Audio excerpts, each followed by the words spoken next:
So guys, Godzilla opens up pretty much with Millie Bobby Brown. Okay guys, so Godzilla opens up with Millie Bobby Brown's character, not 11, Madison. So Madison is the main protagonist of the movie. It was apparently in the first movie, her brother passes away. Spoiler alert. I haven't seen the first one, but it's kind of mentioned on in the film. And she's living with her mother. She's living in China because they're researching the Titans, not the Teen Titans. Yeah, go Teen Titans. Not the Teen Titans you know and love. It's like monsters. Like there's Mothra, there's Rodin, there's the Monster Zero. They're all over the world. Her dad is working with a group of scientists, and then eventually they all the monsters battle each other, destroying Earth. So pretty much what the character Emma, not Emma, yeah, whatever her name is, Emma, I believe. I'm not sure if I got the name right, but Emma, she created Orca. Orca is this whale calling thing. It's based on Jaws, not the boat. We need a bigger boat. It's not that orca. You're talking about the orca whales. It's designed for talking to whales in nature, but instead this is used for calling monsters. It's like Godzilla, for example, who's barely in the film. He's teased. He's teased in there. Like he's in there for a couple minutes or so. He's there in the final battle, for like a good 20 minutes, which I love that aspect of Godzilla, but. His dad split up on a different military mission. They're all working with the military in this movie. It's kind of confusing because there's two sides of the story, which is kind of confusing. I gotta see the first one so I can understand dead in the middle what happened in San Francisco, because apparently San Francisco is gone and now Boston is in ruins. Yeah, you heard it right. Boston, Massachusetts is in ruins in this movie because it got all destroyed by Godzilla and his monster pals. It was really crazy to see that. I like that a lot about the movie. I love the whole CGI. I'm a sucker for CGI. I love prosthetics. I love movies. Millie Bobby Brown stole the show for me. She's an incredible actress. This is more lines I ever expected to see her stay in one movie, because 11 has these one-liners and not a lot of monologues. He does not have a lot of monologues. I really love Millie Bobby Brown and her work. She's one of my favorite actresses. And Stranger Things, I have a crush on her. Obviously, I love her accent. Maybe I could date her, but she's too famous for me. I wish I could date her, but I can't. Sorry. I love Millie Bobby Brown to pieces. I really want to meet her so badly. She's one of my favorite actresses, like I said. She's in there. She's one of the coolest actors ever. Another cool thing about Godzilla is there's a lot of cool CGI monster fights. One of the favorites is the Rodin monster. He's my favorite of all the monsters been shown. He's really cool. Millie Bobby Brown obviously talks a lot about Mothra. She's the one who creates the whole thing of Boston. That's a really cool story arc. I like that.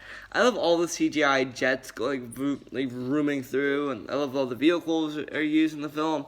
There's a lot of vehicles in Godzilla, which I'm not so sure what they're called, but they're really cool. It's a scuba diver, which blew up a nuke, which I like that. Godzilla's home, his home got destroyed by a bomb.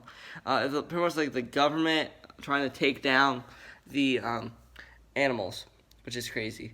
Also, I'll tell you about this monologue. The character named Emma, she has a really strong monologue, which is kind of the villain of the story, pretty much, in my opinion. She wants to save the animals by letting them go free and destroying buildings as possible. She wants to keep them safe, let them free, let them roam free, so that other people won't destroy them. Because the world is already ending with wars and terrorists and all sorts of world stuff we can't help, the coronavirus, stuff like that. So that's why she wants the monsters to roam free to fix it, because the legends and lores want that to happen. That's pretty much her monologue. And that's what her monologue saying. That's a really cool moment of the character. It's my favorite moment of that character, but it's really cool. They want to build a sanctuary for the animals, for the monsters, obviously the Titans. It was really cool to see that in the film. Also, I gotta point out this. In the Godzilla franchise, King Kong was not mentioned, but the island where he's from is mentioned, which is King Kong's home, which is Skull Island. Skull Island was in there, one of my favorite movies of all time. I love Skull Island. I saw it with my uncle in the movie theater with his wife. A shout out to Arnett and Hamali if you're watching this video. So shout out to you because you guys took me to see King Kong. Other than that, the movie was fantastic. I don't really want to spoil anything else what happens. It was like an okay like plot with the human characters. The monsters itself stole the show from me. The whole CGI ending battle was cool. I love the movie. I love the plot. It was a little confusing here and there, but overall it was a very good movie. Okay, guys, I'm gonna give this movie a 7 out of 10. This is one of my most anticipated 2019 movies.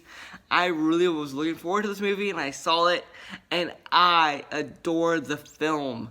Oh my goodness, it was such a good film, you guys. I just love Godzilla and all the characters in the movie. I love his whole roar and just like the whole thing. This was breathtaking, like CGI overload, man. I love CGI so much. You know that about me. I love prosthetics. I love movie monsters. I love paint. I love prosthetics. Like I love all the costuming. Excuse me. But Godzilla. Sorry about my monstrous roar there. I just love Godzilla, boys. Godzilla King of the Monsters is a highly recommended movie. I highly want you guys to go check it out yourselves if you haven't seen it. There's a little bit of spoilers in here, so hopefully you guys do like and subscribe, touch the boss. I'm ending the video now. And hopefully you guys know how I felt about Godzilla, one of the coolest monster movies I've seen in a while. Jaws is better though. Jaws is a shout out. What if it was shot by Steven Spielberg and it has a score from John Williams? What if Godzilla was made like that? Same with King Kong. John Williams and Steven Spielberg create Godzilla. That would be amazing. But I don't think it would happen. So hopefully you got King Kong versus Godzilla coming up soon, but I'm ending the video now, so hopefully you guys do like and subscribe, touch the boss. Comment down below if you've seen Godzilla, King of the Monsters. Thanks for watching. Peace!